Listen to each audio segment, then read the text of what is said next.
Said his name like a curse. Bjorn the Merciless. The warrior whose raids left nothing but ash and screams. When he asked for her hand in marriage, Astrid knew it wasn't love. It was a death sentence wrapped in wedding vows. But with her father dead, debts crushing her family, and her 9-year-old brother's life hanging in the balance, she had no choice. Marry the monster, or watch everyone she loved be sold into slavery. What Astrid didn't know was that her village's respected protector, Jarl Thorstein, had been playing a far more sinister game. That her marriage wasn't about love or even cruelty. It was a chess move in a conspiracy that threatened hundreds of innocent lives, and that the man everyone called a monster might be the only thing standing between her people and total destruction. But on her wedding night, when Thorstein arrived with that poisonous smile and a silver necklace that felt like a noose around her throat, Astrid realized the most terrifying truth of all. She hadn't married into safety. She'd married into the middle of a war she didn't understand, and the real monster had been standing beside her all along, wearing the face of a friend. O preço da proteção. O cheiro de mingau queimado ainda impregnava o ar quando os anciãos chegaram. Astrid sabia o que aquela visita significava. Ninguém caminhava 3 horas sob neve pesada apenas para apresentar condolências por um homem morto há 2 semanas. Ela enxugou as mãos suadas na túnica de lã grossa, sentindo o tecido áspero arranhar sua pele. O coração martelava contra as costelas enquanto observava o Jarl Thorstein cruzar a soleira da porta, seguido por 3 homens, cujas expressões eram cuidadosamente vazias. Astrid Bjornsdóttir. A voz do Jarl ecoou no longhouse pequeno e mal iluminado. Ele não esperou o convite para sentar, ocupando o banco principal como se aquela casa já fosse sua propriedade. Talvez já fosse. Temos assuntos a discutir. Ela engoliu em seco, mantendo a coluna ereta. Atrás dela, escondido no canto escuro próximo à fogueira, seu irmão Knut, apenas 9 invernos, observava com olhos arregalados demais para uma criança. Ele não entendia o que estava prestes a acontecer. Astrid entendia. Tinha entendido desde o momento em que encontrara as marcas de dívida entalhadas na madeira do celeiro. 3 anos de colheitas ruins, empréstimos de grãos que seu pai jamais conseguira pagar, juros que cresciam como ervas daninhas. Meu pai. Sua voz tremeu. Ela forçou. Firmeza nas palavras seguintes. Meu pai honrou seus compromissos enquanto viveu. Honrou? Thorstein inclinou a cabeça, e algo na expressão dele fez o estômago de Astrid revirar. Teu pai, que os deuses o recebam, devia-me o equivalente a 4 bois de trabalho, 7 barris de cevada e 2 medidas de prata, dívidas que agora passam para ti. O silêncio que se seguiu era pegajoso, pesado. Astrid sentiu suor escorrer pela nuca apesar do frio que entrava pelas frestas da porta. 4 bois. Ela mal tinha lenha suficiente para passar o inverno. Não tenho como. Começou, mas Thorstein ergueu a mão. Não vim cobrar. Ele se inclinou para a frente, os olhos pequenos brilhando à luz fraca da fogueira. Vim oferecer proteção. A palavra proteção saiu da boca dele como mel envenenado. Astrid conhecia as histórias. Aldeias inteiras no sul devastadas durante a última estação de raids. Casas queimadas. Mulheres levadas como thralls. Crianças deixadas órfãs ou mortas. E na frente desses ataques, sempre o mesmo nome sussurrado com terror. Bjorn, o impiedoso. Os raids. Ela não conseguiu terminar a frase. Piorarão. Thorstein fez um gesto casual, como se falasse sobre o clima. Bjorn Halvardsson voltou de suas expedições com fome de expandir territórios. Tua fazenda fica bem na rota que ele costuma usar.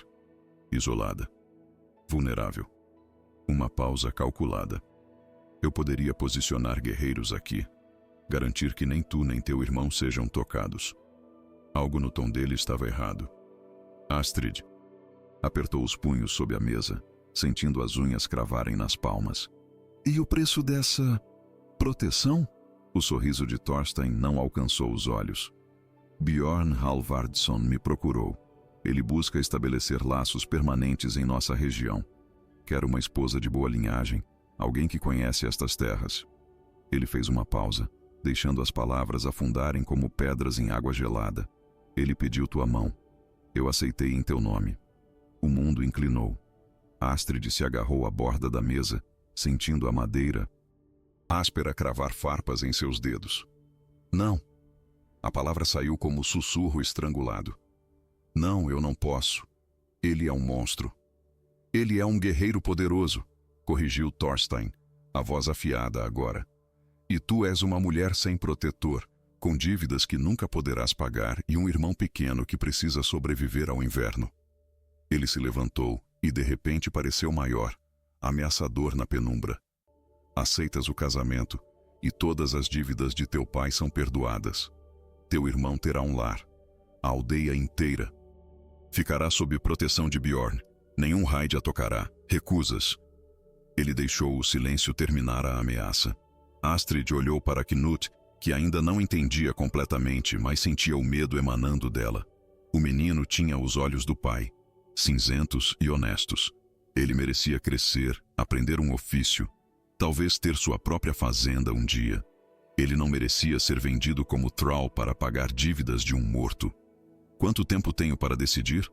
Sua própria voz soou distante, irreconhecível. Ele virá. Buscá-la em 3 dias. Thorstein já estava na porta. Prepara teus pertences. E Astrid? Ele se virou, o rosto meio oculto pelas sombras. Não cometas a tolice de fugir. Não há para onde ir que Bjorn não te encontre. E quando encontra pessoas que fogem dele? Outro silêncio terrível. Bem, as histórias que ouves não são exageradas. Quando a porta se fechou, o som ecoou como tampa de caixão. Knut correu para ela, agarrando-se à sua túnica. Astrid, quem é Bjorn? Por que está chorando? Ela não tinha percebido as lágrimas. Limpou-as com raiva, puxando o irmão para um abraço apertado. Como explicar para uma criança que sua irmã acabara de ser vendida a um demônio? Que em 3 dias ela seria propriedade do homem cujo nome fazia guerreiros experientes tremerem? Naquela noite, Astrid não dormiu. Deitada na escuridão, ouvia o vento uivar contra as paredes de madeira e imaginava que era o som de gritos distantes. Gritos de todas as pessoas que Bjorn, o impiedoso, havia destruído.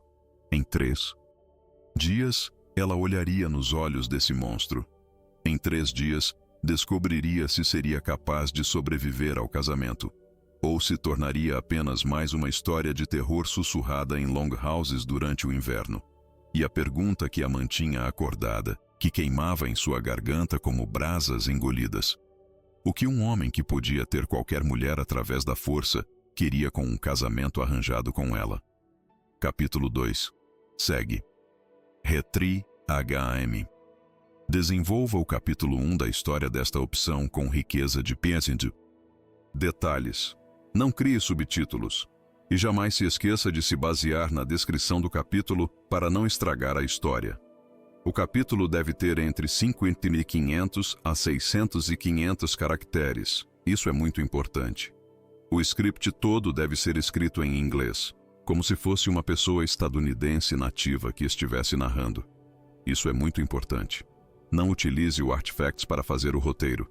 Quero tudo dentro deste chat. Inicie diretamente com o capítulo 1 e finalize com o fim do capítulo 1. Essas partes. Mantenha em português, mas escreva o conteúdo do capítulo em inglês. Sempre que houver números, você deve escrevê-los por extenso. Não se esqueça. Pode começar a desenvolver o capítulo e tenha em mente que o capítulo 1 é o mais importante de todos, pois é o que vai prender o espectador para que ele queira continuar assistindo à história. Por favor, seja impecável na construção, principalmente do primeiro. Haja como um cineasta para prender o espectador desde a primeira linha que escrever. E lembre-se também, quero uma história muito emocionante, a ponto de o espectador chorar de emoção. É importante também que haja um choque emocional logo nas primeiras linhas da história para manter o espectador no vídeo, melhorando assim a minha retenção. Show more. Capítulo 1. The smell hit her first. Burnt porridge, thick and acrid, clinging to the rafters like a curse that refused to leave. Astrid's hands trembled as she scraped the blackened pot, her knuckles white against the wooden handle. She hadn't meant to let it burn. She hadn't meant for any of this to happen. But 2 weeks after burying her father in frozen ground too hard to dig properly, nothing seemed to go right anymore. The knock came just as she was dumping the ruined meal into the slop bucket. 3 sharp raps. Deliberate. Final. Her stomach dropped so fast, she thought she might be sick right there on the dirt floor. Nobody walked 3 hours through knee-deep snow just to offer condolences for a dead farmer. She wiped her palms on her wool tunic, feeling the coarse fabric scratch her skin raw. The door opened before she could reach it. Jarl Thorstein filled the doorway, his bulk blocking what little morning light tried to creep inside. Behind him stood 3 men whose faces were carefully blank, practiced in the art of delivering bad news without showing they enjoyed it. Astrid Bjornsdottir. His voice rolled through the small longhouse like distant thunder. He didn't wait for permission, just walked to her father's chair and sat down as if he already owned it. As if he owned everything. Maybe he did. Her throat constricted. Behind her, pressed against the cold stone of the fire pit, her brother Knut watched with eyes too wide for a 9-year-old. He didn't understand yet. Astrid understood. She'd understood the moment she found the debt marks carved into the barnwood last week. 3 years of failed harvests, borrowed grain her father never repaid, interest that multiplied like rats in a grain store. My father. The words came out fractured, barely holding together. She forced steel into her voice. My father honored his commitments while he lived. Honored? Thorstein tilted his head, and something in that movement made ice crawl up her spine. Your father, may the gods receive him well, owed me the equivalent of 4 working oxen, 7 barrels of barley, and 2 measures of silver. He paused, letting each word land like a stone on her chest. Debts that now pass to you. The silence stretched, thick and suffocating. Sweat trickled down the back of her neck despite the cold air seeping through the door cracks. 4 oxen. She barely had enough firewood to last the winter, let alone livestock worth a fortune. I don't have any way to... She started, but Thorstein raised one hand. I didn't come to collect.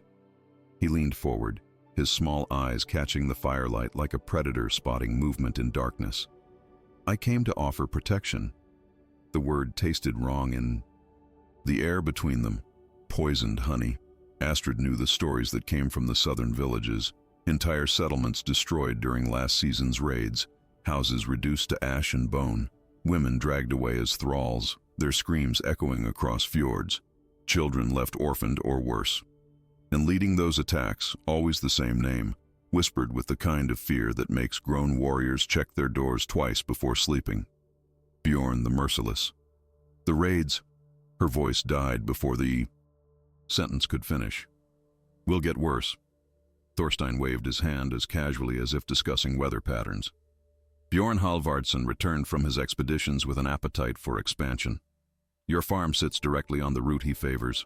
Isolated. Vulnerable. He let that word hang in the air, watching it sink into her like a blade between ribs. I could position warriors here, guarantee that neither you nor your brother would be touched. Something in his tone felt fundamentally wrong. Astrid clenched her fists under the table, feeling her nails dig crescents into her palms. And the price for this protection? Thorstein's smile never reached his eyes. Bjorn Halvardsson approached me. He seeks to establish permanent ties in our region. He wants a wife of good lineage, someone who knows these lands. The pause that followed felt calculated, surgical. He requested your hand. I accepted on your behalf. The room tilted sideways.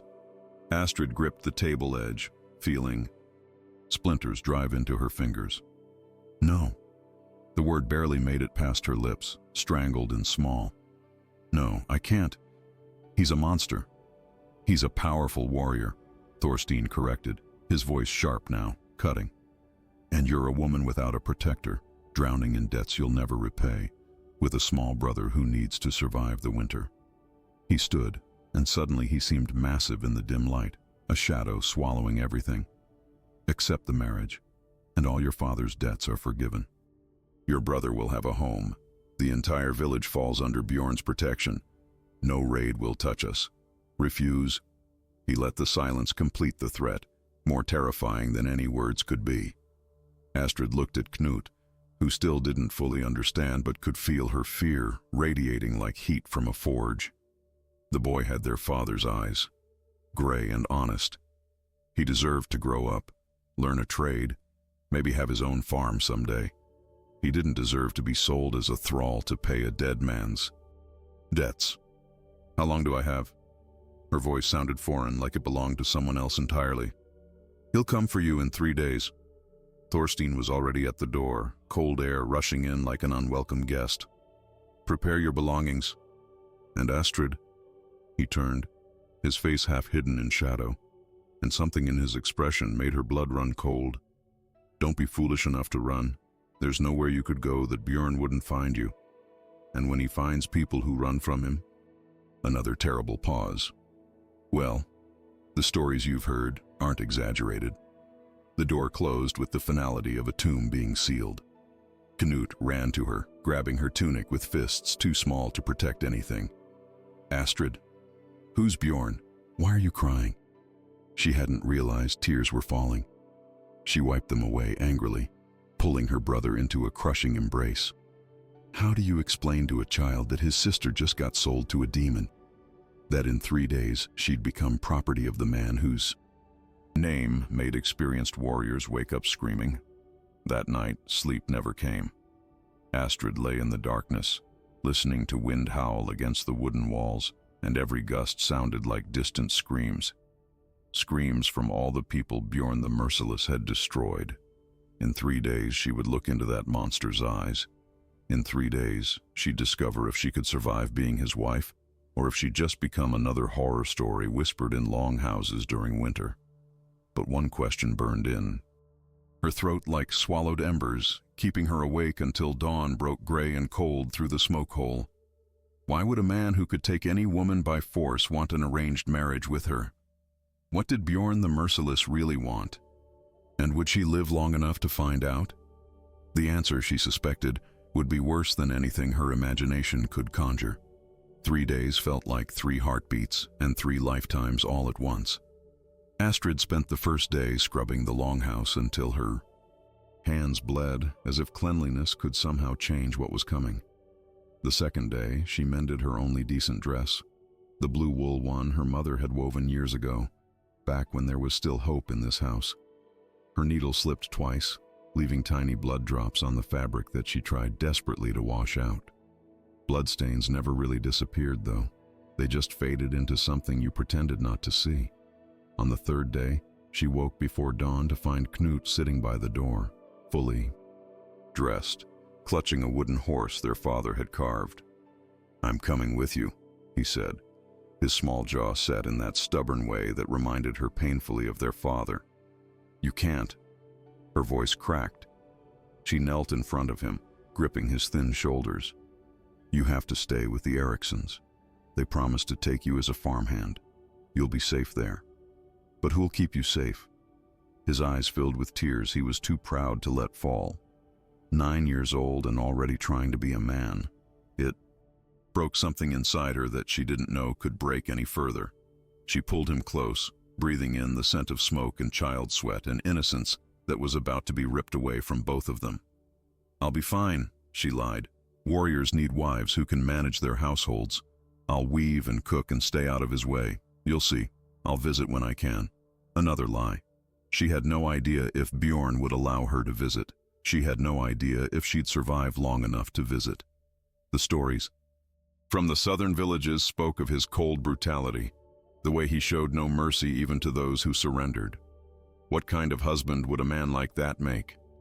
The sound of hoofbeats reached them just as pale morning light began filtering through the smoke hole. Multiple horses, heavy footfalls. Astrid's heart hammered so hard she thought her ribs might crack from the inside. She stood, smoothing down her blue dress with shaking hands, and forced herself to breathe. In, out, like it was something she had to remember how to do. Knut grabbed her hand, his palm sweaty and small against hers. They stood together as the door opened without a knock, without warning, without mercy. Jarl Thorstein entered first, his expression unreadable. Behind him came two warriors in leather and chainmail, axes hanging from their belts like promises of violence. And then, filling the doorway completely, came the man whose name had haunted her for 3 days and nights. Bjorn Halvardsson was bigger than she'd imagined, taller than any man she'd ever seen, with shoulders broad enough to block out the morning light. His beard was dark and shot through with premature gray, braided with leather cords. Scars crisscrossed his exposed forearms, white lines against tanned skin that told stories of battles survived. But it was his eyes that made her stomach drop. Cold, gray as winter sea ice, empty in a way that suggested he'd seen too much death to remember what living felt like. He looked at her with the same expression someone might use when evaluating livestock at market, assessing, calculating, utterly devoid of warmth. "This is her?" His voice was deep, rough, like gravel scraping against stone. "Astrid Bjornsdottir," Thorstein confirmed, gesturing toward her as if presenting goods for inspection. "Daughter of Bjorn the Younger, granddaughter of Bjorn Ironhand. Good bloodline. Strong. Healthy." Astrid wanted to scream. She wanted to run. Instead, she lifted her chin and met Bjorn's cold stare, refusing to look away even as every instinct screamed at her to submit, to make herself small, to survive. If she was going to die, she'd die looking her killer in the eyes. Something flickered across Bjorn's face. Surprise, maybe, or annoyance. It vanished so quickly she might have imagined it. He stepped closer and she could smell leather and salt water and something metallic that might have been old blood. He was close enough now that she could see the details of his eye and scars. Close enough that she could see one ran from his left eyebrow down to his jaw, pulling his expression into something almost like a permanent scowl. "You're younger than I expected," he said finally. Not cruel, not kind, just a statement of fact. "I'm 21 winters." She was proud that her voice didn't shake. "Old enough to manage a household. I can weave, cook, preserve food for winter. I know the medicinal herbs that grow in these regions. I can read runes and keep records." Why was she selling herself to him like some desperate thrall at auction? Pride, maybe, or the stubborn refusal to let him see her as weak. Bjorn's eyes narrowed slightly. "Can you keep your mouth shut when told?" The question hit like a slap. Heat flooded her cheeks, anger mixing with fear in her chest until she couldn't tell them apart. "When there's reason to," she said, the words escaping before she could stop them. One of the warriors behind Bjorn inhaled sharply. Thorstein's face went pale. Even Knut's hand tightened painfully around hers. She'd just sealed her fate. "You didn't talk back to Bjorn the Merciless. You didn't challenge him. You certainly didn't suggest he might not always have good reasons for his commands." The silence stretched like a rope about to snap. Bjorn stared at her, those ice-gray eyes boring into hers, and she waited for the blow, for the hand around her throat, for whatever violence men like him used to teach women like her their proper place. Instead, something impossible happened. The corner of his mouth twitched, not quite a smile, not even close, but something that wasn't pure hatred either. "Get your things," he said, turning away from her as if she'd already ceased to matter. "We leave within the hour. The boy stays here as agreed." "No." Knut lurched forward, but Astrid caught him, holding him back even as he struggled. "You can't take her. She's all I have." Bjorn paused at the door. He didn't turn around, didn't look at the crying child, didn't, show any sign that he'd heard. "Within the hour," he repeated, and walked out into the cold morning. Astrid sank to her knees, pulling Knut into her arms as he sobbed against her shoulder. Over his head, she caught Thorstein watching her with an expression she couldn't read. Satisfaction, maybe, or something darker, something that whispered this had all gone exactly as he'd planned. "Why did you agree to this?" she asked him, her voice hollow. "What does he really want with me?" Thorstein smiled. Then, and it made her skin crawl, "That's between you and your new husband. he said. "But if I were you, I'd learn to keep that sharp tongue under control. Bjorn's patience has limits that other men don't survive testing." He left, and Astrid was alone with her brother, and the sound of his heartbroken crying and the terrible knowledge that in less than an hour, she'd belong to a monster. And the worst part, the part that made her hands shake as she packed her few belongings into a worn leather bag, was the question that wouldn't stop echoing in her mind. Why had Bjorn almost smiled when she talked back to him? The journey to Bjorn's settlement took 2 days of riding through forests so dense that sunlight barely penetrated the canopy. Astrid sat in front of one of Bjorn's warriors on a horse that smelled of sweat and leather, her body aching from hours of being jostled against unfamiliar muscles. Bjorn rode ahead, never once looking back to check on her, his massive frame moving with the horse as if they were one creature. He didn't speak to her, didn't acknowledge her existence beyond ensuring she kept up with their pace. They stopped only twice, once to water the horses at a half-frozen stream, and once when night fell so completely that even the warriors agreed traveling further was foolish. They made camp in a clearing, building a fire that cast dancing shadows against the trees. Astrid was given dried fish and hard bread, which she forced down despite her stomach being twisted into knots. The warriors talked amongst themselves in low voices, occasionally glancing at her with expressions ranging from pity to curiosity to something that might have been warning. She tried to sleep wrapped in a rough wool blanket, but every sound made her jolt awake. The crack of branches, the call of an owl, the low rumble of Bjorn's voice as he spoke with his men on the far side of the fire.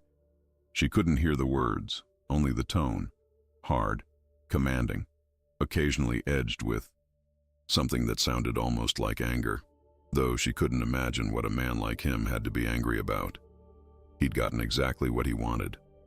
On the second day, just as afternoon light began to fade toward evening, they emerged from the forest onto a hill overlooking a fjord. Below, nestled against dark water that reflected the gray sky, sat Bjorn's settlement. It was larger than she'd expected. A great hall dominated the center, its roof steep and thatched, smoke rising from the hole at its peak.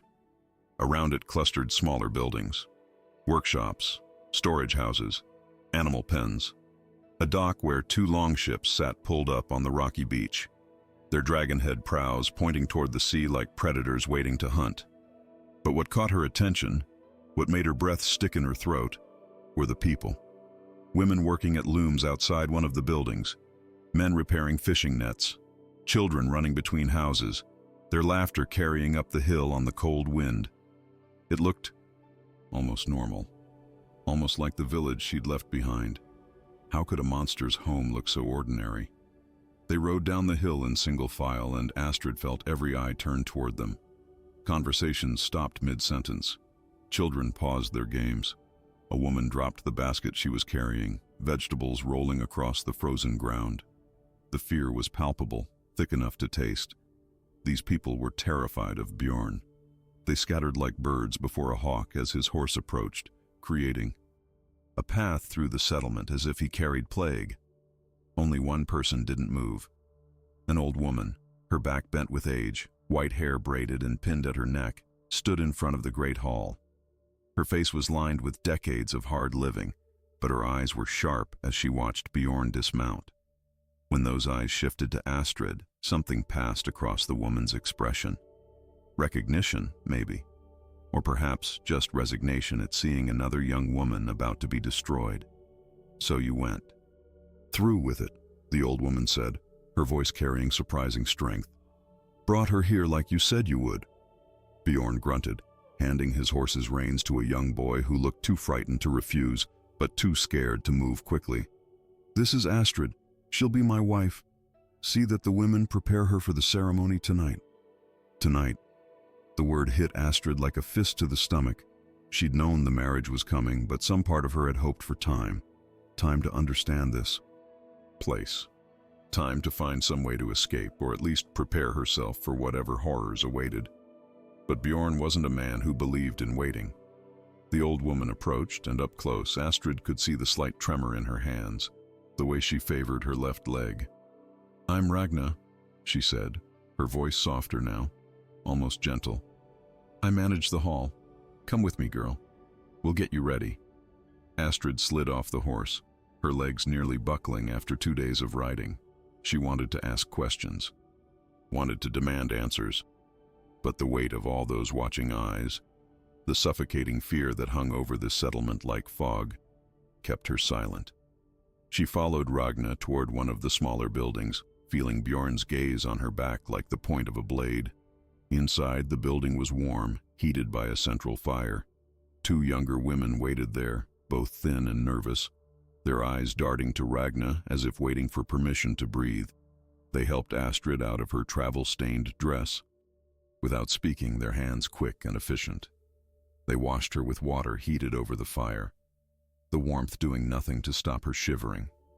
They combed her hair until it fell smooth down her back, then began braiding it in the style of married women. "Why are they so afraid?" Astrid finally asked, unable to bear the silence any longer. "Everyone here acts like they're one wrong word away from death." Ragna's hands paused in the middle of fastening a bronze brooch to Astrid's fresh dress. This one dyed a deep blue that matched the twilight sky outside. "You haven't heard the stories?"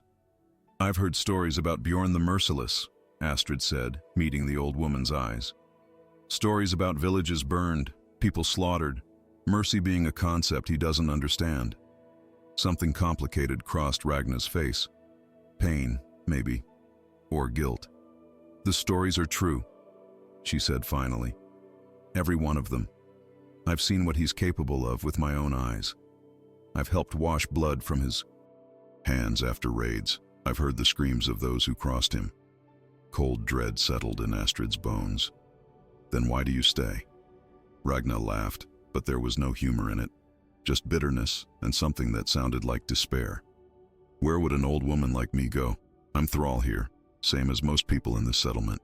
We serve or we die. Those are the choices Bjorn gives." She leaned closer, her voice dropping to barely a whisper. "But you're different. You're not thrall. You're his wife. That gives you protection, at least in theory. It also makes you a target." "A target for what?" Before Ragna could answer, the door burst open. A young girl stood there, maybe 6 or 7 years old, with tangled dark hair and a dress that had been mended so many times it was more patches than original fabric.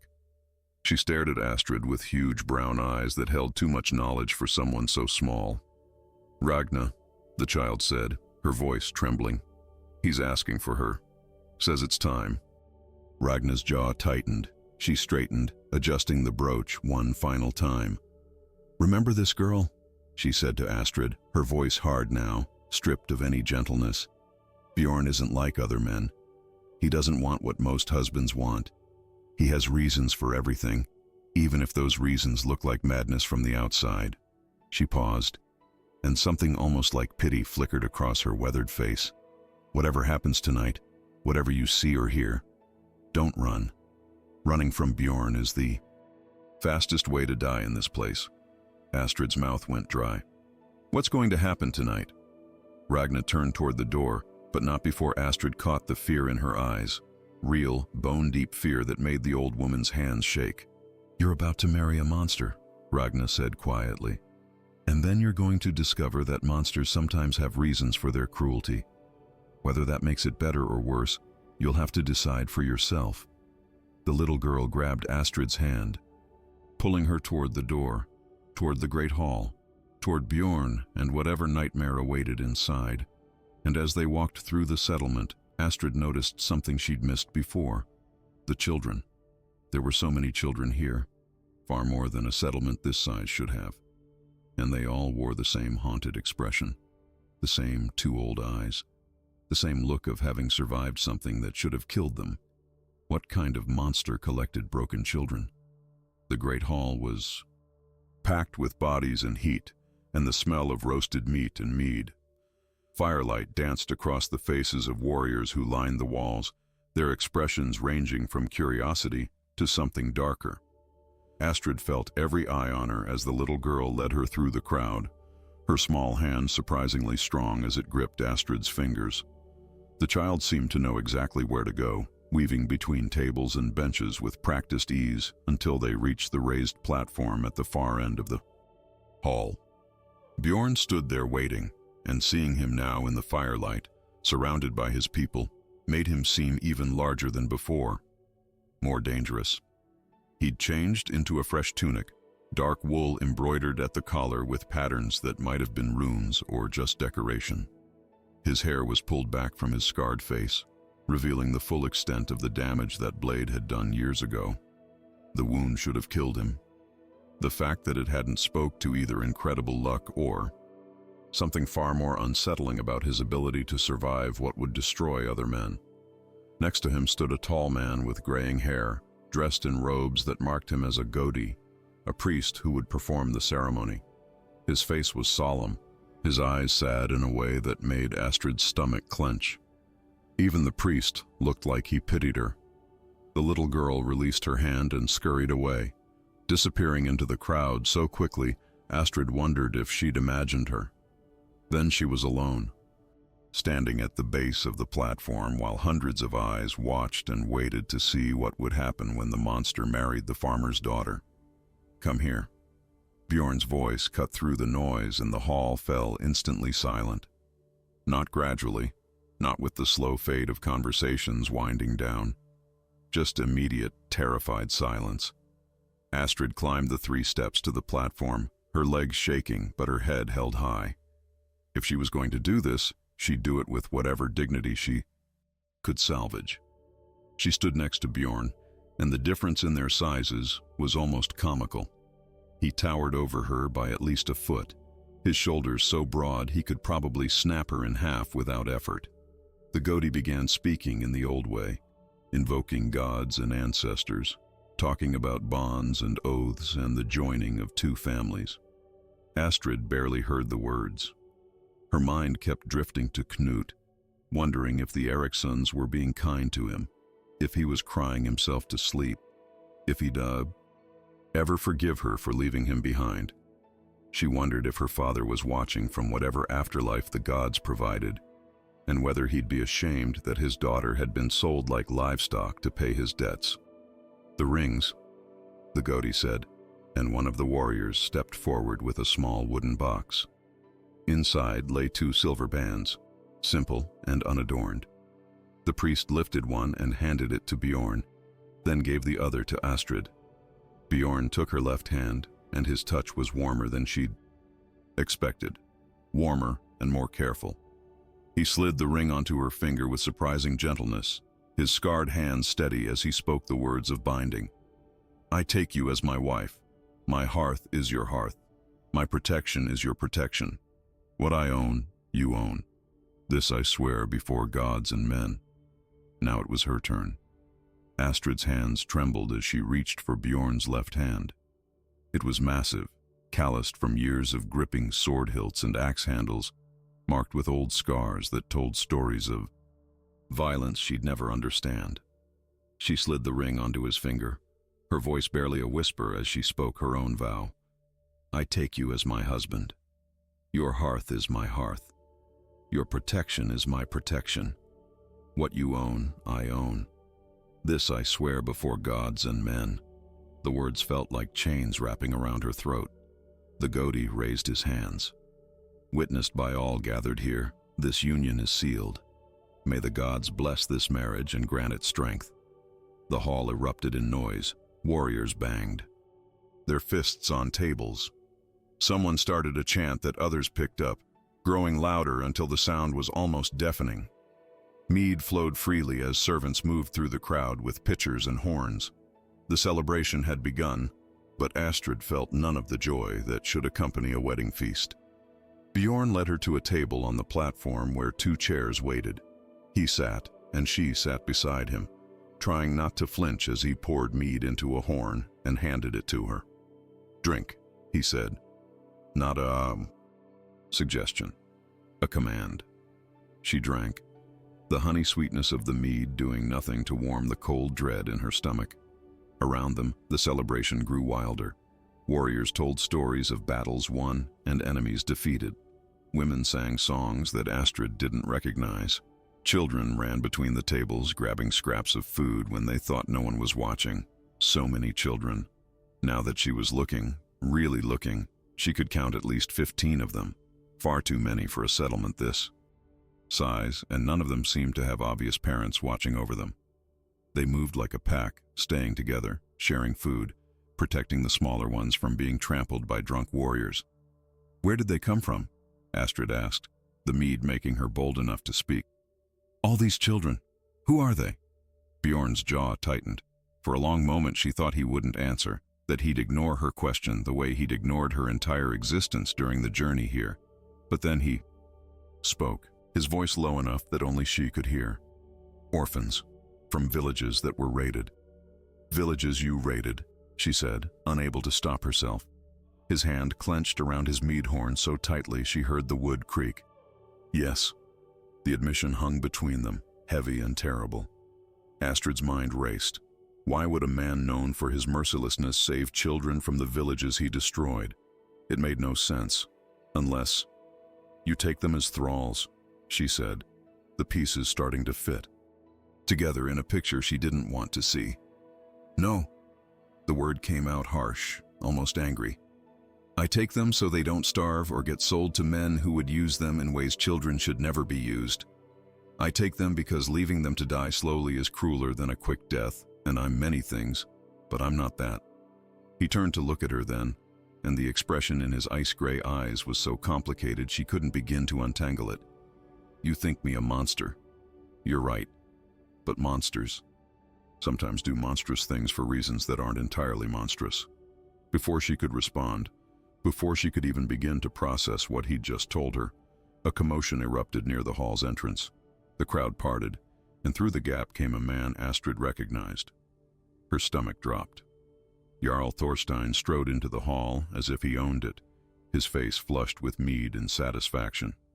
Behind him came 3 of his warriors, and the way they moved, the way their hands rested on their weapons, sent warning bells screaming through Astrid's mind. "Bjorn!"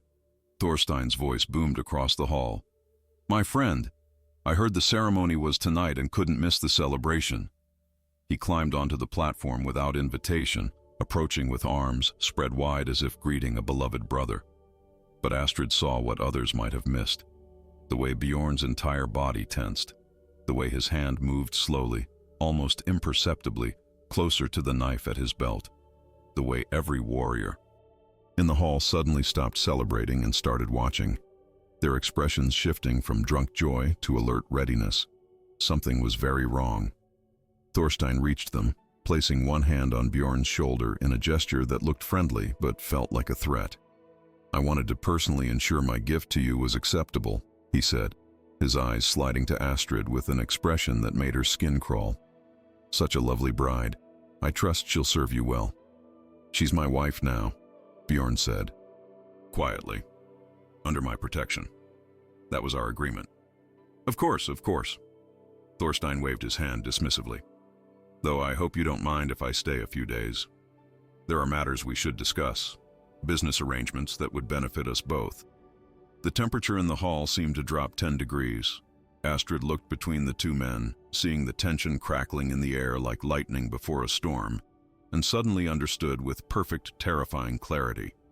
This marriage wasn't about her at all. It was about something else. Something involving Thorstein and Bjorn and agreements she didn't understand. She was a piece in a game whose rules she didn't know, and the players were far more dangerous than she'd imagined. What had Thorstein really traded her for? And why did Bjorn look like a man preparing for war? The celebration continued late into the night, but the joy had leaked out of it like water from a cracked bowl. Thorstein and his men remained, drinking heavily and, laughing too loudly at jokes that weren't funny, their presence poisoning the atmosphere like rot in fresh meat. Astrid sat next to Bjorn, hyper-aware of the tension radiating from his body, the way his eyes never stopped tracking Thorstein's movements across the hall. When the fire had burned low and warriors began stumbling toward their sleeping quarters, Bjorn finally stood. His hand closed around Astrid's wrist, not painfully but firmly, and he pulled her to her feet. "Come," he said, and led. her through a door at the back of the hall into a private chamber. The room was larger than she'd expected, dominated by a bed frame carved with intricate patterns of wolves and ravens. Furs were piled on the bed, thick enough to keep out even the deepest winter cold. A smaller fire burned in a stone hearth, casting flickering shadows across the walls. It should have felt warm, intimate, like a proper wedding chamber. Instead, it felt like a cage. Bjorn released her wrist and moved to a wooden chest, pulling out a thick woolen blanket. He tossed it onto a bench near the fire. "You'll sleep there tonight." Astrid blinked, confusion cutting through her fear. "What?" "The bench. You'll sleep there." He didn't look at her as he spoke, already moving toward the bed and sitting down to remove his boots. "I'm not going to touch you. Not tonight. Not until you understand what's actually happening here." Relief and bewilderment warred in her chest. "I don't understand." "I know." He pulled off one boot, then the other, the leather hitting the floor with dull thuds. "That's why I'm telling you to sleep on the bench. But everyone will expect." She trailed off, heat flooding her cheeks. "In the morning they'll know we didn't. Let them think what they want." Bjorn lay back on the bed, his massive frame making the carved wood creak. He stared at the ceiling, his scarred face unreadable in the firelight. "Tomorrow, after Thorstein leaves, we'll talk. Until then, stay quiet and stay close to me when we're in public. Don't trust anyone in this settlement except maybe Ragna, and even then, be careful what you say." 1,000 questions burned in Astrid's throat, but something in Bjorn's tone made it clear the conversation was over. She took the blanket and settled onto the bench, which was harder and less comfortable than it looked. The fire crackled. Outside, she could hear the muffled sounds of the settlement settling into sleep, and across the room, she could hear Bjorn's breathing, steady and controlled, the breathing of a man who'd learned to sleep light and wake fast. "Why did you really marry me?" she whispered into the darkness, not expecting an answer. The silence stretched so long she thought he'd fallen asleep. Then his voice came, rough and tired. "Because Thorstein needed to believe I wanted something from him. And because you were going to die if you stayed in that village." The words hit her like a fist. "What?" "Sleep, Astrid. Tomorrow you'll understand." But sleep didn't come easy. Astrid lay awake for hours, her mind spinning through everything she'd seen and heard. The terrified settlement, the orphaned children, Thorstein's oily satisfaction, Bjorn's cryptic warnings. None of it made sense, but all of it pointed toward something dark lurking beneath the surface, something she'd been dragged into without understanding. Morning came gray and cold, light filtering through cracks in the shuttered window. Astrid woke to find Bjorn already gone, the bed empty and the chamber door standing open. She rose, her body stiff from the uncomfortable bench, and ventured out into the main hall. The space was mostly empty now, just a few servants cleaning up the debris from last night's feast. Ragna was there, directing 2 younger women as they swept ashes from the fire pit. The old woman's eyes found Astrid immediately, and something like relief passed across her face. "Good, you're awake. Come with me. We need to talk before." Thorstein rises. Astrid followed her to a small side room, barely more than a storage closet, where Ragna shut the door firmly behind them. In the close space, the old woman's face looked even more lined, more tired, as if she'd aged years overnight. "Listen carefully," Ragna said, her voice urgent and low. "I don't have much time before someone notices we're missing. Bjorn didn't tell you everything last night because walls have ears, but you need to understand what's happening here." "Then, tell me." Astrid's hands clenched at her sides. "Tell me why everyone's so afraid. Tell me why Bjorn collects orphans and why Thorstein looks at me like I'm some kind of victory prize." Ragna's laugh was bitter. "You want the truth? Fine. Here's the truth. 3 months ago, Thorstein approached Bjorn with a proposal. An alliance, he called it.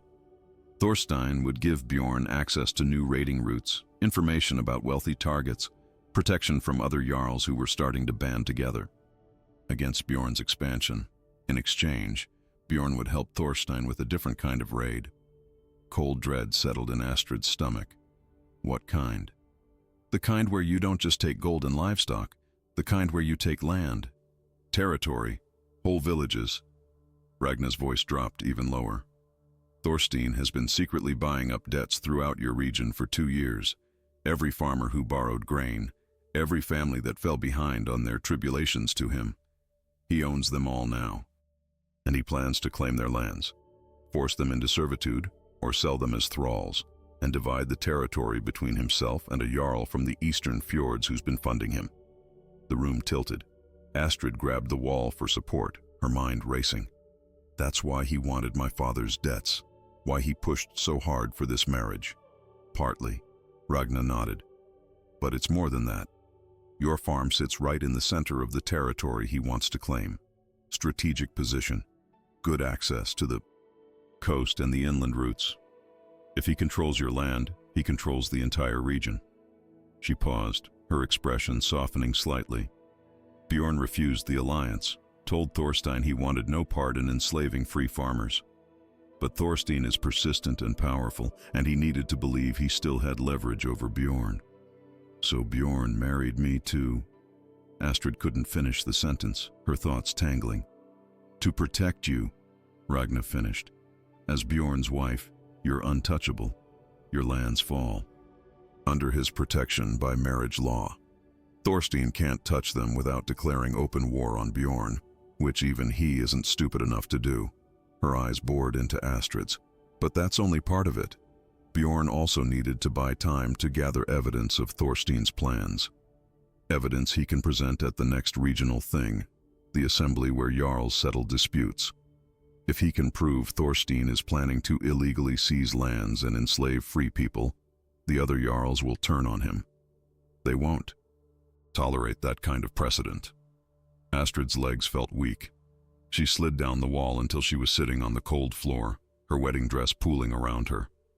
My village, everyone there, they're all in danger. They were always in danger, Ragnar said grimly. You just didn't know it, and if you'd stayed, you would have died with them when Thorstein's plan moved forward. Or worse, you'd have been sold to the Eastern Jarl as part of the deal. He has particular tastes when it comes to young women, and none of them are pleasant. Nausea rolled through Astrid's stomach. Why didn't Bjorn just tell me this? Because he doesn't trust easily. Because for all he knew, you could have been working with Thorstein, sent here to spy on him. Ragnar crouched down, her old knees popping until she was eye level with Astrid. And because Bjorn the Merciless isn't the man the stories describe. Those raids he led, half of them were mercy killings, putting down jarls who were even worse than people. Thought he was.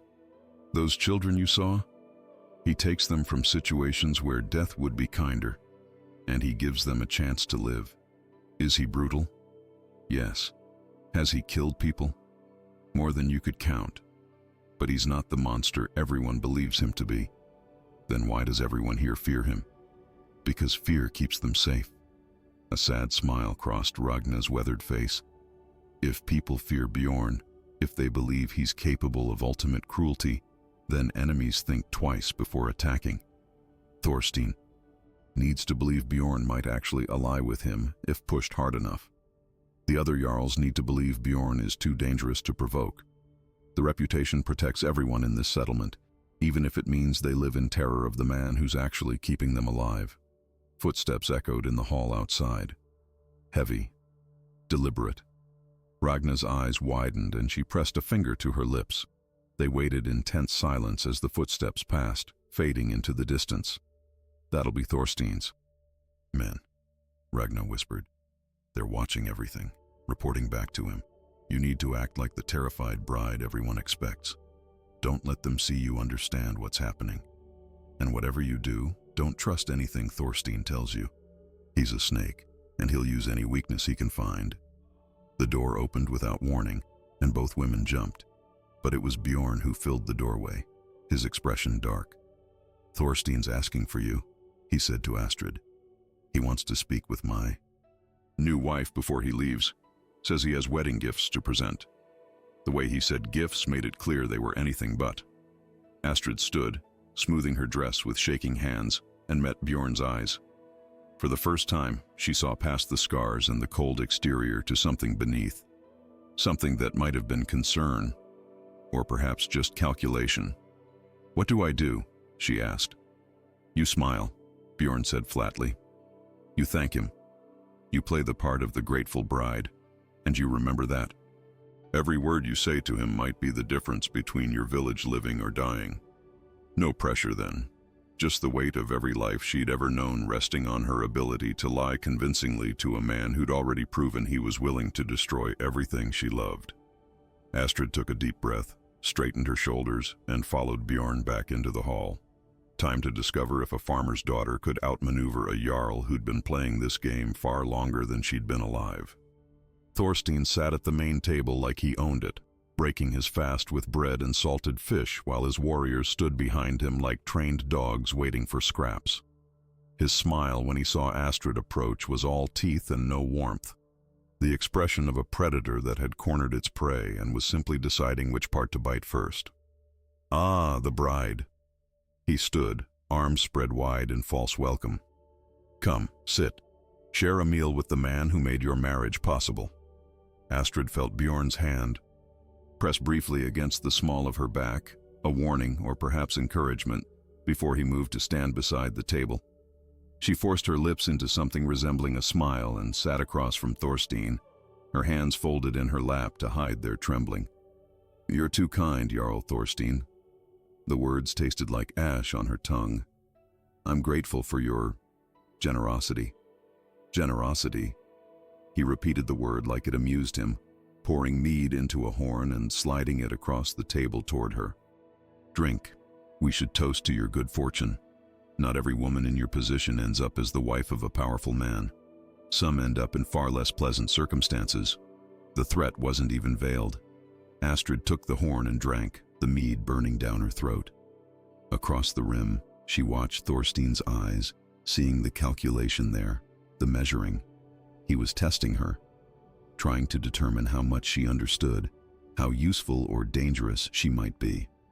"I brought you wedding gifts," Thorstein continued, gesturing to one of his men.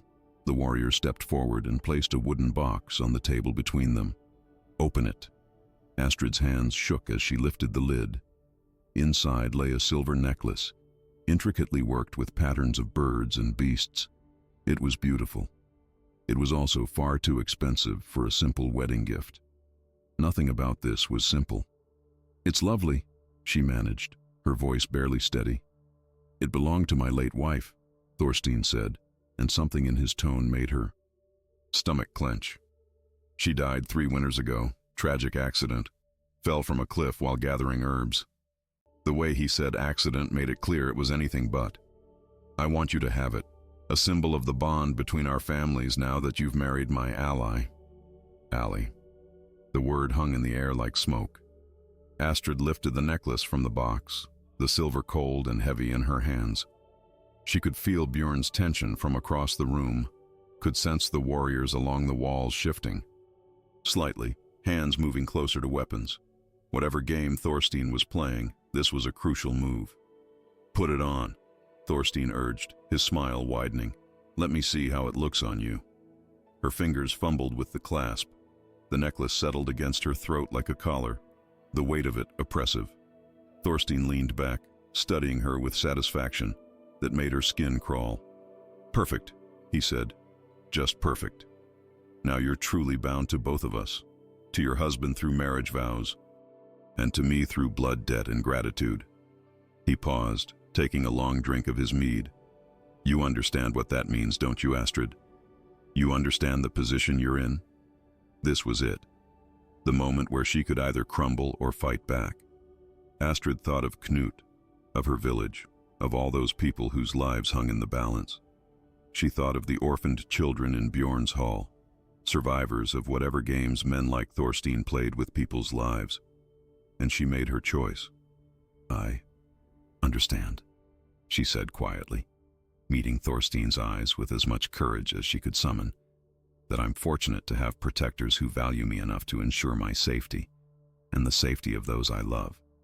She let the words sink in, watching his expression. "My brother, for instance. Young Knut, staying with the Ericssons. I'm so grateful that he's safe and well cared for in our village." The temperature in the room dropped.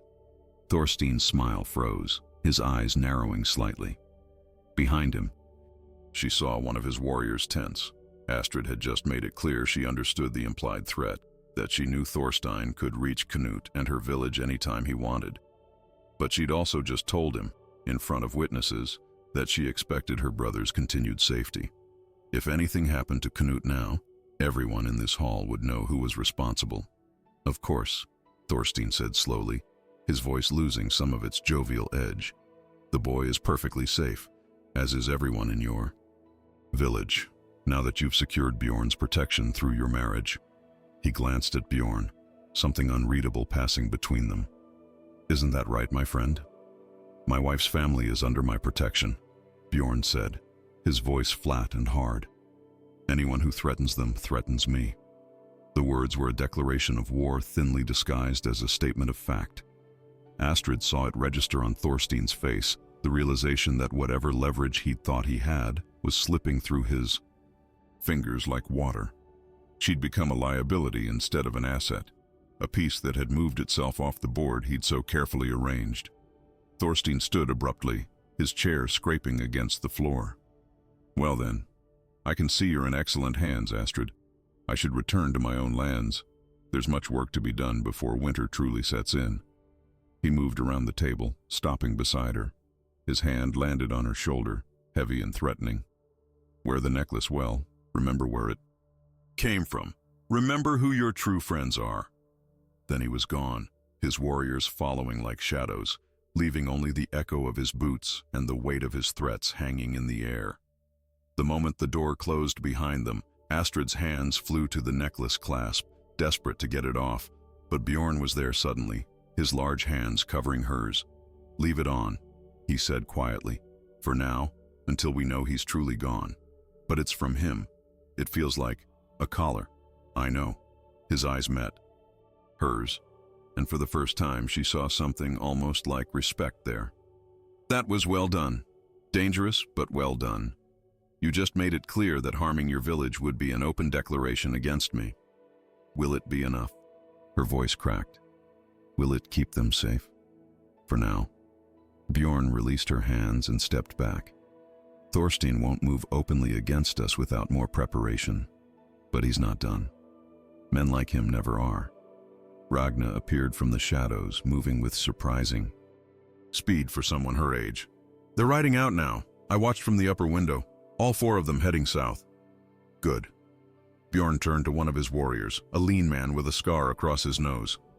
Eric, take 3 men and shadow them. Make sure they actually leave the territory. If they circle back or stop anywhere suspicious, I want to know immediately. The warrior nodded and disappeared. Around them, the hall began to relax. People returning to their morning tasks now that Thorstein's poisonous presence had departed. But Astrid couldn't relax. Her mind was racing, putting together pieces of a puzzle that grew more terrifying the more she understood. My village, she said, grabbing Bjorn's arm before he could walk away. You said I was going to die if I stayed there. What did you mean? What's Thorstein planning? Bjorn looked down at her hand on his arm, then back to her face. Something in his expression softened slightly. Come with me. It's time you saw everything. He led her through the hall and out a back door, across the settlement to a building she hadn't noticed before. It was smaller than the others, tucked away near the edge of the woods, with no smoke rising from its roof and no sounds coming from within. Bjorn produced a key from his belt and unlocked the heavy door, pushing it open to reveal darkness inside. Ragna, bring a torch, he called, and the old woman appeared moments later with a lit brand. The firelight spilled into the building, illuminating what lay within. Astrid's breath caught. The walls were covered in marks, carvings, drawings, maps, detailed maps of the entire region, with villages marked, routes drawn, notations in runes she could barely read. But it was the table in the center that made her legs go weak. Spread across it were documents, dozens of them, debt records, land contracts, letters sealed with wax bearing Thorstein's mark. This is everything, Bjorn said, moving to the table and gesturing at the papers. Every piece of evidence I've been collecting for the past 4 months. Every debt Thorstein has purchased, every secret agreement he's made, every plan he has for your region. He picked up one document, holding it so she could see. This one's particularly interesting.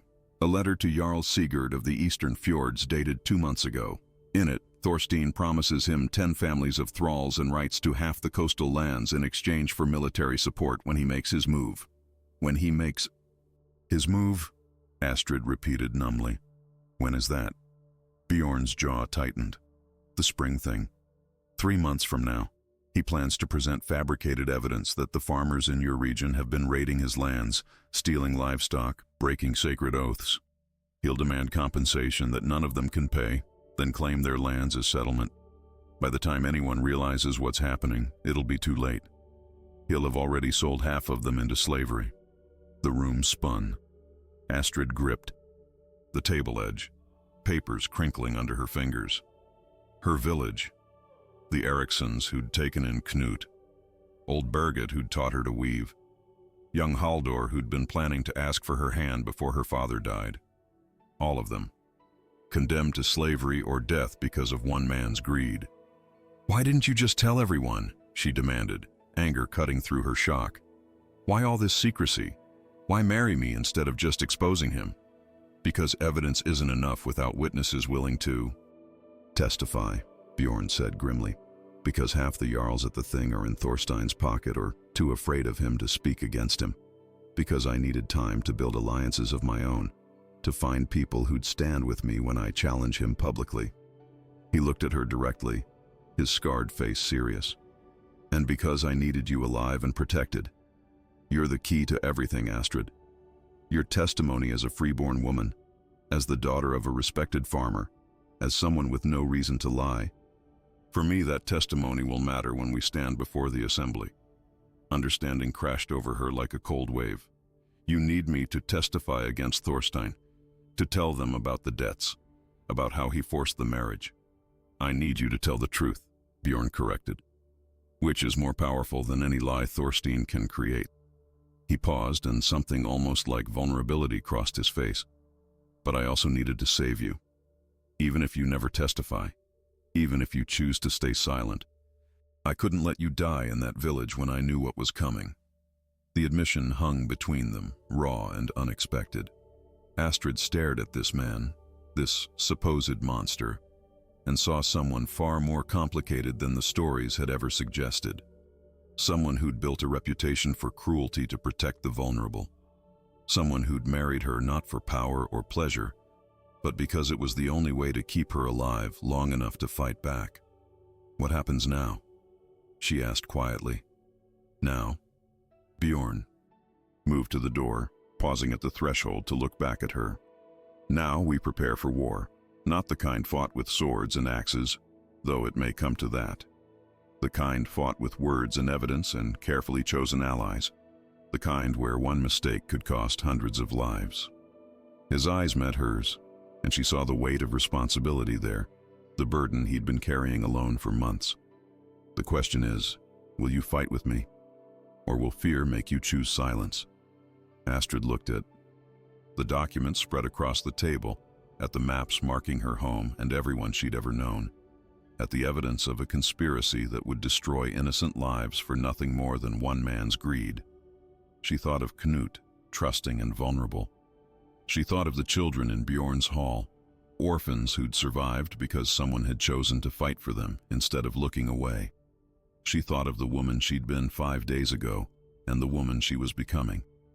I'll fight, she said, and heard the steel in her own voice. Tell me what I need to do. For the first time since she'd met him, Bjorn smiled. It was small, barely a curve of his scarred lips, but it was real. Then let's begin. The weeks that followed blurred together in a haze of preparation and fear and growing understanding. Bjorn taught Astrid to read the documents properly, explaining the legal terminology that Jarls used to disguise theft as legitimate claim. Ragna taught her the politics of the thing, who held power and why, which families owed allegiances to whom, how one carefully worded testimony could shift the balance of an entire assembly. And slowly, painfully, Astrid began to see the full scope of what Thorstein had built. It was brilliant in its cruelty. He'd spent years laying groundwork, purchasing debts from desperate farmers who thought they were just borrowing grain to survive a bad harvest. He'd offered generous terms initially, making himself seem like a benevolent protector. Then, once enough people were indebted to him, he'd begun tightening the noose, calling in loans early, adding interest that compounded impossibly, creating situations where payment became impossible, and the only option was surrendering land or children or freedom itself. "My father," Astrid said one evening, sitting in the hidden room with documents spread before her. "He borrowed from Thorstein 4 years ago, but the amount he owed when he died was 3 times what he originally took. Interest," Bjorn said from where he stood studying the wall maps, "compounded annually at rates that should be illegal but aren't, because there's no law specifically prohibiting it. That's the genius of what he's doing. Every step is technically legal, immoral, exploitative, designed to trap people, but legal. Then how do we stop him?" Frustration edged her voice. "If everything he's done is within the law, what grounds do we have to challenge him at the thing?" "Intent." Bjorn turned to face her, and in the torchlight his scars seemed less monstrous and more like badges of survival. "The law allows lending with interest. It doesn't allow systematic conspiracy to enslave free people. The difference is proving that Thorstein's goal from the beginning was to create debt he knew couldn't be repaid, specifically to seize lands and people. That's where these letters to Jarl Sigurd become crucial." He moved to the table, pulling out one particular document she'd seen before. "Look at the date on this. 3 years ago, before most of the farmers in your region had even borrowed from him yet. He's already promising Sigurd thralls and territory. That proves premeditation." Astrid studied the letter, her heart pounding. The words were there in Thorstein's own hand, talking about future acquisitions as if they were already accomplished. Promising people who were still free as if they were already property to be traded. "Will the Jarls at the thing care?" she asked quietly.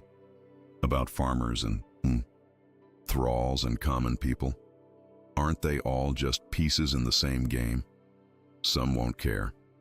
Bjorn's honesty was harsh but not unkind. "Some will actively support what Thorstein's doing because they profit from similar schemes.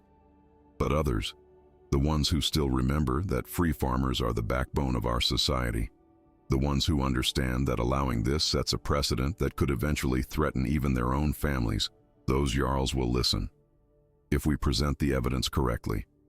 If we have witnesses they can't dismiss. Witnesses like me. Witnesses like you." He met her eyes. "A free-born woman with no political allegiances, whose testimony carries weight because you have nothing to gain from lying. But Astrid, you need to understand what you're risking. When you stand before that assembly and accuse Thorstein publicly, you become his enemy, not just an inconvenience, an active threat. He'll try to discredit you. He'll dig up anything he can use against you or your family. And if legal means fail..." He didn't finish the sentence. He didn't need to. "He'll try to kill me," she finished for him. "Yes." The single word hung heavy in the air. Astrid stood, moving to the window that overlooked the settlement. Outside, she could see children playing in the snow, the orphans Bjorn had saved. She could see women weaving at their looms, men repairing boats, the everyday life of people who'd been given a second chance. And she thought of her own village, of all the people there who had no idea what was coming for them. "I'm not brave," she said softly. "I'm terrified. Every night I lie awake imagining what Thorstein might do to Knut if I speak against him, or what he might do to me, or to you." She turned back to Bjorn, surprised by her own honesty. "But I'm more terrified of doing nothing, of letting fear make me complicit in what he's planning." Something shifted in Bjorn's expression. Respect, maybe, or recognition of something familiar. "That's not cowardice," he said. "That's courage. Being brave isn't the absence of fear. It's doing what needs to be done despite the fear trying to stop you." "Is that what you did?" The question escaped before she could stop it. "When you started collecting this evidence, when you decided to stand against him, were you afraid?" For a long moment, Bjorn didn't answer. Then he moved closer, and she could see the weight of years in his ice-gray eyes. "I'm always afraid," he admitted, his voice low. "Afraid. I'll fail. Afraid I'll get people killed. Afraid the reputation I've built to protect people will be the thing that destroys them in the end." He gestured at the documents. "Every name on these lists is someone who will be in danger when we move against Thorstein. Every witness we call forward could become a target. The weight of that never gets lighter. You just learn to carry it." Understanding bloomed in Astrid's chest. The coldness she'd seen in him wasn't cruelty. It was armor. Protection. Against the constant fear that came with trying to save people in a world designed to destroy them. The monster everyone feared was actually a man drowning in responsibility he'd never asked for but couldn't walk away from. "Why you?" she asked. "Why take all this on yourself? You could have ignored what Thorstein was doing, built your wealth through raids and lived comfortably. Why risk everything?" Bjorn was quiet for so long she thought he wouldn't answer. When he finally spoke, his voice was rough with old pain. "Because I didn't ignore it once before. 10 years ago, in my first settlement, a Jarl named Gunnar did exactly what Thorstein's doing now. Bought debts, trapped farmers, sold entire families into slavery. I was young, ambitious, more concerned with building my reputation than with justice. I looked the other way." His jaw clenched. 3 months later, Gunnar's men came for a family I knew. Good people. A farmer, his wife, 2 daughters about your age. They resisted being taken as thralls, so Gunnar's warriors killed them, all 4 of them, burned their house with their bodies inside as a warning to anyone else who might refuse. Astrid's breath caught. She could see the memory playing across Bjorn's face, the guilt that time hadn't eased. "I told myself I was being practical," he continued, "that intervening would have made enemies I couldn't afford, that their fate wasn't my responsibility, but their screams were my responsibility. Their deaths were my responsibility. Because I had the power to stop it and I chose comfort over courage." He looked at her directly. "I swore that day I'd never look away again, that I'd rather be called a monster while saving people than be called a hero while letting them die. So yes, I'm brutal in raids. I'm merciless to those who prey on the weak. I've built a reputation that makes children cry and warriors nervous. But that reputation is a tool, and I'll use every tool I have to make sure what happened to that family never happens again on my watch." Tears burned in Astrid's eyes. She understood now. The coldness, the cruelty, the calculated violence. It was all deliberate, all chosen. Bjorn had made himself into exactly the kind of man who could stand against people like Thorstein and Gunnar, even if it meant everyone feared him, even if it meant living with loneliness and isolation and the weight of deaths he hadn't been able to prevent. "The children," she said, "the orphans here, they're from villages where you couldn't save everyone." "Yes." The word was barely a whisper. "Every child in this settlement is someone I failed to protect soon enough. I take them in because leaving them would be failing them twice. But it doesn't change that I didn't arrive in time to save their parents, their siblings, their homes." Astrid moved closer, driven by an impulse she didn't fully understand. She reached out and placed her hand over Bjorn's scarred one where it rested on the table. His fingers tensed but didn't pull away. "You're saving my village," she said firmly, "and my brother, and hundreds of people who'll never know how close they came to losing everything. That has to count for something. It counts for nothing if we fail." But his hand turned under hers, his fingers curling slightly around hers in a grip that was gentle despite his strength. "And we're running out of time. The thing meets in 6 weeks. Thorstein will move the moment the assembly ends if we don't stop him. Then, that's 36 days to finalize our evidence, secure witnesses willing to testify, and build enough support among the other Jarls that Thorstein can't simply buy or threaten his way out of consequences. What do you need from me?" "I need you to write down everything," Bjorn said, his voice steady now, focused. "Every conversation you remember with Thorstein, every detail about how your father's debts grew, every person in your village who borrowed from him and what terms they were offered. Names, dates, amounts. The more specific you can be, the harder it will be for him to claim ignorance or deny intent. Astrid nodded, already mentally cataloging what she knew. And then? Then we pray to whatever gods still listen that justice exists in this world. Because if it doesn't, he didn't finish the sentence. He didn't have to. If they failed, Thorstein would enslave her village. Canute would be sold or killed. Bjorn's settlement would likely be attacked in retaliation. And Astrid herself would disappear, another inconvenient witness silenced before she could speak. But if they succeeded, if they could stand before the assembly and present truth so undeniable that even corruption couldn't dismiss it, then maybe, just maybe, they could save hundreds of lives, could set a precedent that preying on the desperate had consequences, could prove that monsters sometimes wore fine clothes and friendly smiles, while the ones called monsters were actually the only thing standing between the innocent and destruction. 6 weeks, Astrid said, squeezing Bjorn's hand once before releasing it. Then let's make sure we're ready. Outside the window, snow began to fall, covering the settlement in white that looked pure and clean, but couldn't hide the darkness underneath. Winter was coming, and with it, the fight that would determine whether justice still meant anything in a world that seemed designed to reward cruelty. Astrid returned to the documents with renewed focus, and beside her, Bjorn mapped strategy, and together they built a case against a man who thought himself untouchable. The farmer's daughter and the monster the world feared, united in the most unlikely alliance either had ever imagined. And in the distance, 3 days' ride south, Thorstein sat in his hall making his own plans, certain that a terrified girl and a brutal warrior would never pose a real threat to everything he'd so carefully built. He would learn how wrong he was, but by then it would be too late.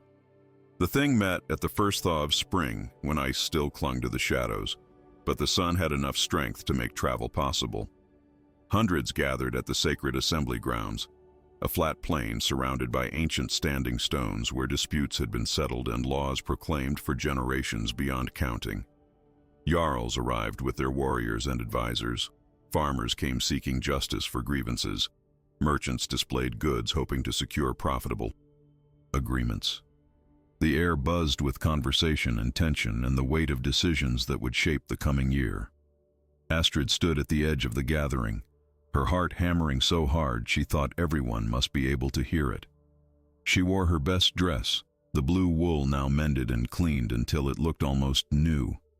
Around her throat hung Thorstein's necklace, the silver heavy as a noose. Bjorn had insisted she wear it. "Let him think you're still his creature," he'd said. "Let him feel confident until the moment we strike." Beside her, Bjorn stood like a mountain, his presence drawing wary glances from everyone who passed. He'd brought only 5 warriors with him, a deliberate choice. "We're not here to intimidate," he'd explained during the journey. "We're here to present truth.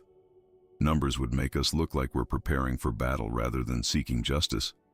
Across the assembly ground, Astrid could see Thorstein. He'd arrived with 20 men, all armed, all radiating. The casual violence of those who'd never faced real consequences for their actions. He held court among a cluster of other jarls, laughing and gesturing, completely at ease. Why wouldn't he be? He had no idea what was coming. "Are you ready?" Bjorn's voice was low, meant only for her. Astrid's mouth was dry. Her hands shook despite being clenched at her sides. "No," she admitted. "But I'll do it anyway." The horn sounded, 3 long blasts that echoed across the plain, calling the assembly to order. The crowd shifted, forming a loose circle around the raised platform where the law speaker stood, an old man whose responsibility was to recite the laws and ensure proceedings followed proper form. Jarls took positions of prominence at the front, while common folk pressed in behind, craning to see and hear what would be decided. The first hours were devoted to minor disputes. A boundary disagreement between neighboring farms, a merchant accused of selling spoiled grain, a woman seeking divorce from a husband who'd abandoned her. Each case was heard, evidence presented, judgments rendered. Astrid watched the process, noting how witnesses were questioned, how evidence was weighed, how the law speaker ensured both sides received fair hearing. Then Bjorn stepped forward. The crowd quieted immediately, that instant silence that came whenever he appeared. Bjorn the Merciless, moving to address the assembly. People shifted nervously, wondering what violence he might bring to these sacred grounds. I bring accusation against Jarl Thorstein Eriksson, Bjorn's voice carried across the plain, clear and hard, for conspiracy to enslave free people through fraudulent debt manipulation, for planning illegal seizure of lands, and for corruption of the laws meant to protect the weak. The silence that followed was absolute. Shocked. Thorstein's laughter died mid-breath, his face going pale and then flushing red with fury. Other Jarls exchanged glances, some surprised, some calculating, some looking deliberately away, as if pretending they hadn't heard. This is outrageous, Thorstein pushed forward through the crowd. I've broken no laws. This is nothing but slander from a man known for brutality trying to destroy a respected Jarl's reputation. Then you won't mind if we examine the evidence, Bjorn said calmly. He gestured, and two of his warriors stepped forward carrying the documents they'd so carefully compiled. Letters, debt records, contracts, all of it. Spread on a table near the platform where the law speaker and assembled Jarls could examine them. The law speaker moved closer, his weathered hands picking up first one document, then another. His expression grew increasingly grim as he read.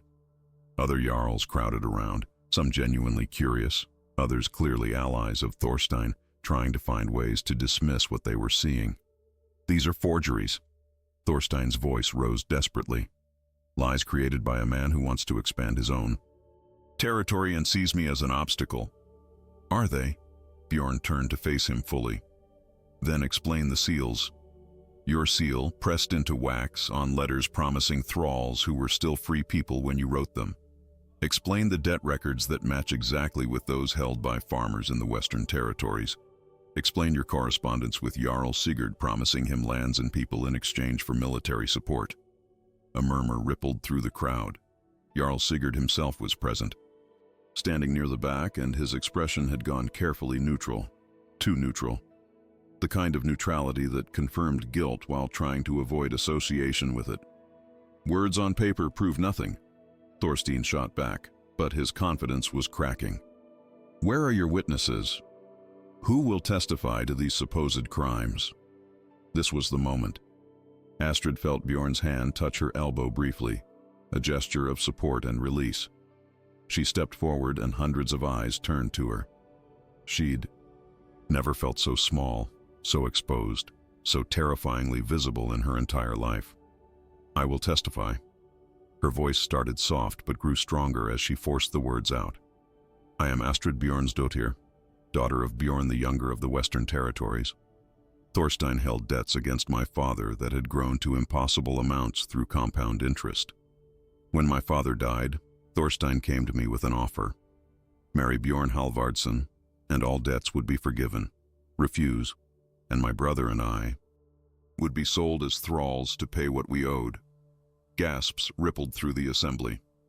A freeborn woman being threatened with slavery for debt was shocking enough. That a Jarl would admit to it openly suggested either supreme confidence or supreme foolishness. I accepted to save my brother, Astrid continued, her voice steadier now despite her racing heart. But before I left, Thorstein made clear that my entire village was under similar threat. He spoke of protection, but what he meant was extortion. Accept his terms or face ruin. And when I arrived here, when I saw the evidence Bjorn had collected, I realized the truth. Thorstein has spent years systematically trapping free farmers in debts designed to be unpayable. Not to collect what he's owed, but to create justification for seizing lands and people. To build an empire on the backs of those he's enslaved through legal manipulation. She's lying. Thorstein's face was purple with rage now. She's his wife. Of course she'll say whatever he tells her to say. Then question me, Astrid challenged, surprised by her own boldness.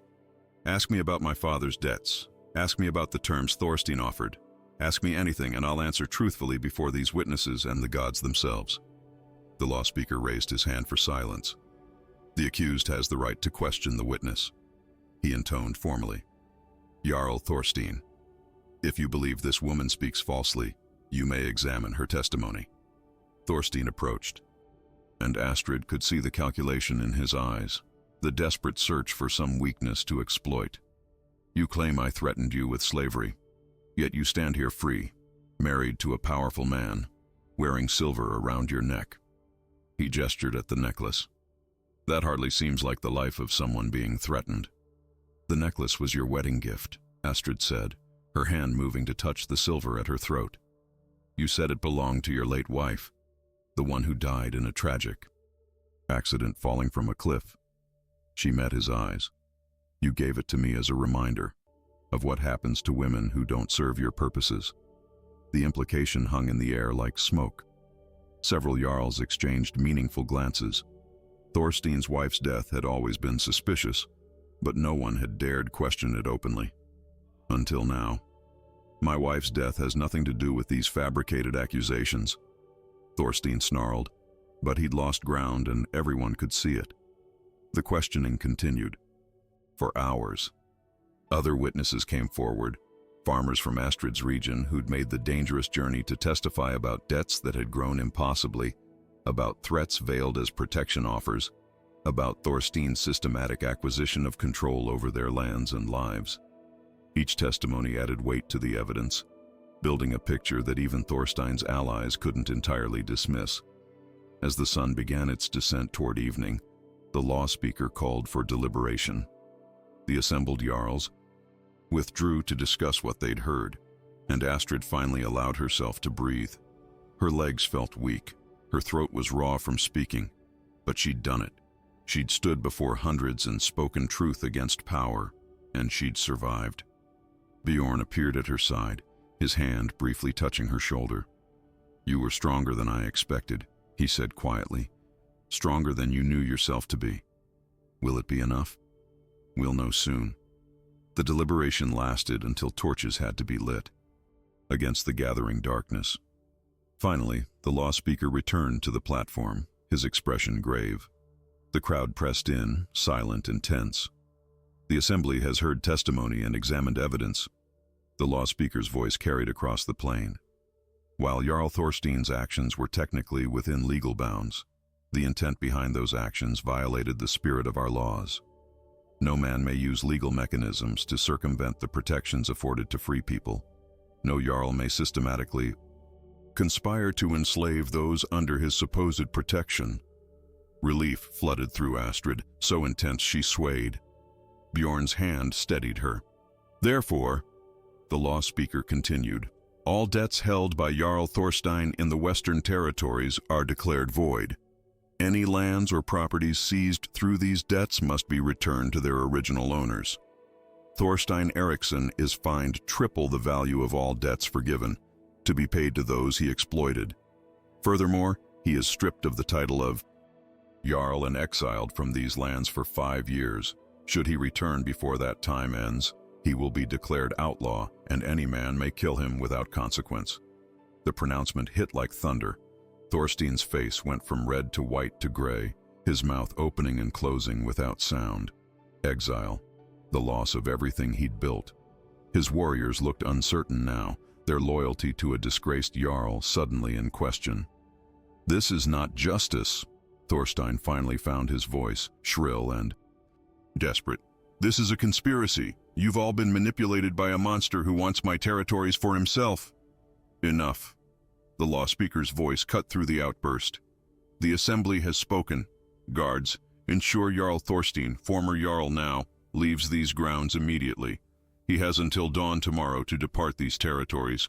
Any who follow him do so by choice and share his exile. Warriors moved forward, and Thorstein had no choice but to retreat. As he passed Astrid, he leaned close, enough to whisper, his voice venomous. This isn't over. You've made an enemy who will never forget. No, Astrid said quietly, surprising herself. I've helped stop a monster. What you choose to do with your exile is your concern, not mine. She watched him leave, flanked by guards, his 20 warriors following with varying degrees of reluctance. Some broke away immediately, clearly deciding exile wasn't worth following a disgraced leader. Others stayed loyal, at least for now, but it didn't matter. Thorstein's power was broken. Her village was safe. Knut was safe. The assembly gradually dispersed, jarls departing for their own lands, farmers beginning the journey home with news that would reshape their communities. Astrid stood in the torchlight, exhausted and exhilarated, and still processing that they'd actually won. "Thank you." Bjorn's voice was soft, meant only for her. "What you did today, the courage you showed, it saved more lives than you'll ever know. We did it. Together," Astrid corrected. She turned to face him, this man who'd terrified her just weeks ago, who she now understood in ways she never could have imagined. "You saved me first, gave me the chance to save others. That's not something a monster does." Something shifted in Bjorn's expression, the armor he wore cracking just slightly. "Maybe I'm learning that monsters can change, or at least that the reputation of monster can serve purposes beyond just survival." "What happens now?" Astrid asked. "With us, I mean. The marriage was for protection, for legal standing. Now that Thorstein is gone, now that the danger has passed, now," Bjorn said slowly, "you're free to choose. Stay as my wife if you wish. Return to your village if that's what you want. Take your brother and build whatever life you desire. The choice is yours, Astrid. It always should have been." The offer hung between them, genuine and without pressure. Astrid thought of her village, of the familiar life she could return to. She thought of Knut, who needed his sister, but she also thought of the children in Bjorn's settlement, of Ragna and the others who'd shown her unexpected kindness, of the work still to be done protecting those who couldn't protect themselves. She thought of the man beside her who'd carried the weight of others' survival for so long he'd forgotten what it felt like to share that burden, who'd been called monster so often he'd almost started believing it himself, who'd given her freedom even when keeping her would have been easier. "I'll stay," she said finally. "Not because I have to, because I want to. Because there's work to be done here and I think I can help. Because..." She hesitated, then pushed forward with honesty that felt dangerous and liberating. "Because I've spent these weeks seeing who you really are, Bjorn. Not the reputation, not the stories, the man underneath all of that. And that man shouldn't face what's coming alone. For the first time since she'd met him." Bjorn smiled, really smiled. Not the bitter twist of lips she'd seen before, but genuine warmth that transformed his scarred face into something almost beautiful. "Then stay," he said, "and we'll face whatever comes next together." They walked back toward their camp as stars emerged overhead, cold and distant and eternal. Behind them, the assembly grounds lay quiet, justice served for once in a world that didn't always value it. Ahead lay challenges neither could fully predict. Dangers from enemies who wouldn't forget, and the slow, difficult work of building something better than what had come before. But they'd proven something today. That truth could overcome corruption. That courage could defeat cruelty. That a farmer's daughter and a man called Monster could stand together and change the world, one saved life at a time. And in a village 3 days' ride to the west, a 9-year-old boy named Knut slept safely, never knowing how close he'd come to losing everything, or how fierce his sister had become in protecting him. Never knowing that sometimes the greatest heroes were the ones everyone feared most, and that real monsters often wore friendly faces and spoke of protection while planning destruction. The world remained dangerous. Justice remained fragile. But on this night, under these stars, it was enough to know they'd fought and won. Tomorrow would bring new battles. Tonight, they could rest in the knowledge that some things were still worth fighting for. Some people were still worth saving. And some marriages begun in desperation could grow into something neither party had expected, but both had desperately needed all along. Astrid walked into that marriage believing she was sacrificing herself to save others. What she discovered was that sometimes the monsters we fear are simply people carrying burdens too heavy to bear alone, while the real evil hides behind smiles and promises of protection. She could have stayed silent. She could have chosen safety over truth. But she stood before that assembly and spoke anyway, knowing it might cost her everything. That's not just courage. That's the kind of strength that changes the world, one terrifying choice at a time. So ask yourself this: if you discovered that saving strangers meant risking everyone you loved, would you speak up? If the person everyone trusted turned out to be the true threat, would you have the courage to expose them? And if you had to choose between a comfortable lie and a dangerous truth, which would you pick? Because those aren't just questions for Astrid. They're questions we all face when we see injustice and have to decide whether our silence makes us complicit. Sometimes the greatest acts of heroism don't come from warriors with swords. They come from ordinary people who refuse to look away when looking away would be so much easier.